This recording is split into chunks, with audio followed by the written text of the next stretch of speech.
Recently on my social media, I threw out a question to my followers on whether we should do away with the blind bidding process. And for those of you that don't know what blind bidding is, it's this kind of terminology or phrase that we've developed around multiple offer situations. And in fact, I think it's been more news media that has popularized the term more so than the actual real estate industry.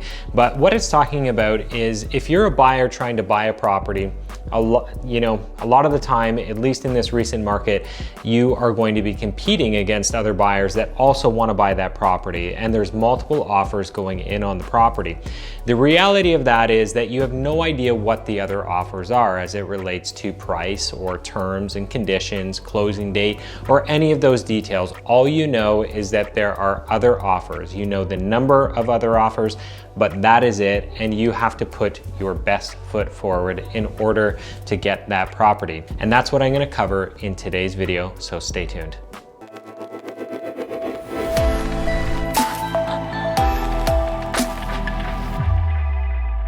Hello, this is Cory.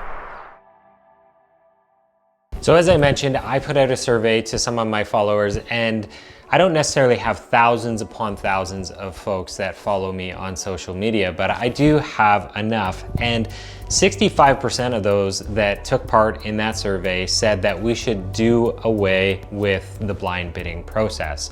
And I mean, just looking here at my phone, even if I look at some of the news articles that have been published even within the last month or two here in the Canadian real estate market, or Ontario in particular, I mean, one headline that catches my attention here is Toronto real estate expert calls for an end to blind bidding and deception. So there's this inherent belief that I think folks have that blind bidding is what's really hurting a lot of Ontarians and Canadians when it comes to real estate values and being priced out of the market. And no doubt, rising real estate values are hurting some buyers. The question is it blind bidding that is to blame? Critics say the blind bidding process can lead buyers to make higher bids than necessary. You get into a situation where multiple offers results in emotional buyers overpaying, and then that overpaying becomes the new comparable sale down the street. And then everybody uses that as the next benchmark. Some say an open auction process would be a win for affordability as well as transparency. All right, let's say we did do away with blind bidding. Let's say that we made everybody aware of what the other buyer was offering. And this would be kind of a new idea in the real estate industry and a bit novel, and maybe it would really help us get away from these like huge prices that we're seeing. But wait, I think we might already have that. And I believe they're called auctions. Yes, I'm saying that sarcastically, but essentially that is what people are asking for, and it's not something new that we have to wrap our head around. And we call for this end to blind bidding in the assumption that it will end this huge run up in prices. In theory, you have a property up for sale. Let's say you have 6 offers that come in, anywhere from 6 to 10 offers, even let's call it 3+ offers. If you have folks that know where the other buyers are, like you would in an auction, there's always going to be somebody that is willing to go a little bit higher than the other party, and it could quickly escalate. And again, putting the shoe on the other foot and looking at some of the comments in my last video is there's a lot of folks that think it's a realtor's fault. It's a real estate agent's fault that these prices are growing so fast. They underprice properties and then people pay way over for them. But you have to remember that that is literally my job. When you call me to sell your house, one of the key criteria that you have for me is help me get the most amount of money for my house as possible. So let's say that we do implement this open bidding process, let's call it that, as opposed to an auction, where all the buyers know exactly what the house or what the other offers are on the property. It would be my attempt, if trying to get the seller the most amount of money, is that I would continually be pushing buyers against one another to try and see if any of them would go higher. There's actually, I feel like, at least in the London area that I serve, there's quite a bit of structure and framework that we've put around this whole bidding process so that it doesn't just become this runaway train for people where they continually have to go higher and higher. In fact, we say, listen, offers are due at 5 p.m. today. At that time, we will let every party involved know how many offers there are. Based on that information, you can revise your offer if you want. We will give you a window of time, let's say 2 hours. And I'm going to then meet with the sellers at 7:30 to present all offers the way that they are. I would say 9 times out of 10, those offers are taken in, reviewed, and one is chosen. It's not like we go back and say, all right, the seller wasn't happy with any of them. You all need to do better. Who's willing to give me a higher offer?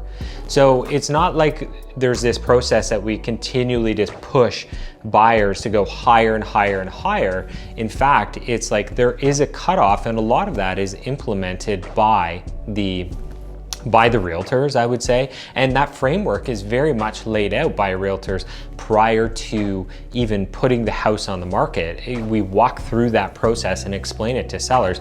In fact, I've been sitting across the table from sellers at time who want to just go say, well, can we go back and ask for more? Is there a possibility of that?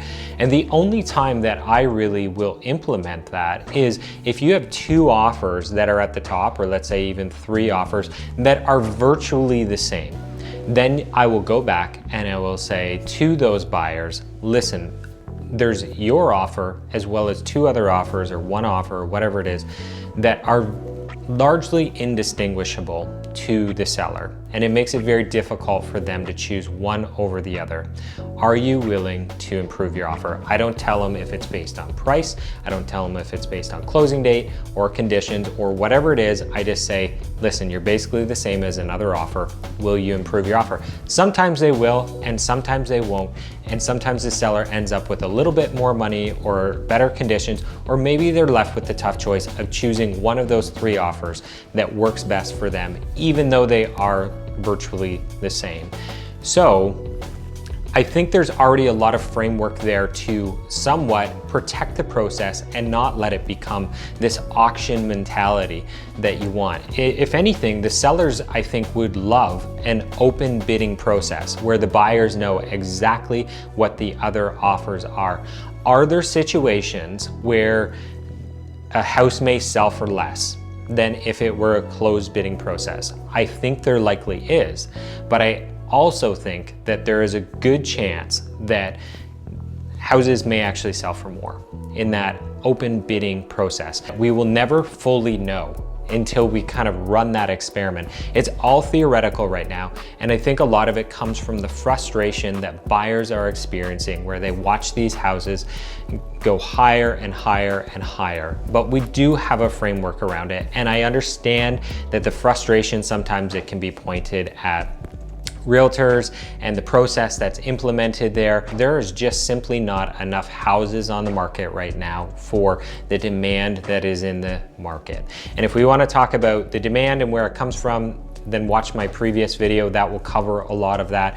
But if you want to solve a lot of that, then provide more housing, and then you will have more houses out there to meet the buyer demand, and houses won't become this hot commodity that everybody wants, that people are willing to pay up and up and up for. You know, you'll read some of these headlines where folks say people are paying way over what this house is worth, and the reality is that's very subjective as well. I mean, and people want to say there's a huge bubble, it's going to pop. Again, watch my last video if you want to talk about that. We call a house worth whatever a buyer is willing to pay for it. And if some buyer is willing to pay $200,000 more than what we have it listed for, then that's what we deem the value is, at least at that snapshot of time. That may change, and as I record this video, we are starting to see the real estate market kind of plateau and flatten out. Not everybody is getting multiple offers, not every home is selling with no conditions, and not every home is selling for over asking price. So it is not this continual process that just keeps going on forever and forever and forever. It does plateau at a certain point, which we're starting to see.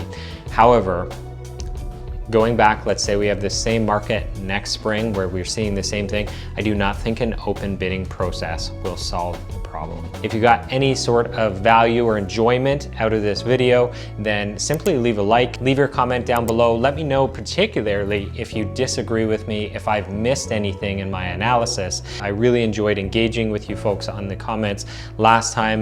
Lots of fun for me, and along the way, hopefully we both learned something as well. So other than that, enjoy your day and we'll chat soon.